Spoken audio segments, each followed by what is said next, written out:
नमस्कार दोस्तों, कैसे हो आप लोग? शायद अच्छे ही होंगे। आप सबको दिखाना चाहते हैं कि यह है पंचायत भवन, जो कि यहाँ पे कोई भी कार्यक्रम होता है, शादी भी हो चाहे विवाह हो चाहे कोई भी कार्यक्रम होता है, विशेष मतलब पारिवारिक गांव समाज जिसका भी होता है, यहाँ पे वो कार्यक्रम करते हैं और सफल भी हो जाता है और बहुत ही अच्छा यहाँ पे व्यवस्था भी है हर चीज़ का।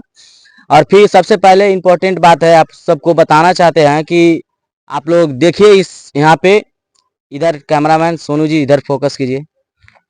ये है शिव भगवान महाकाल जी का मंदिर, जो ऐसे ही पड़ा है अभी, जो मेहदिया ग्राम सभा सरोजनी नगर है, जो पाड़े टोला है, दक्षिण टोला पंचायत भवन के पास ही है।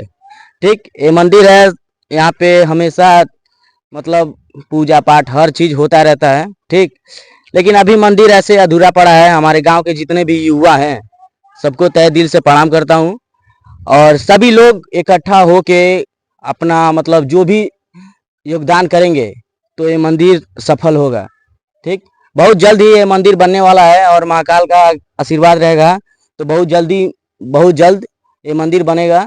और आप सब इसमें वो योगदान जरूर करें, अपना जितना भी योगदान करना हो उतना योगदान करें। भगवान महाकाल का आशीर्वाद आप सभी को प्राप्ति होगा।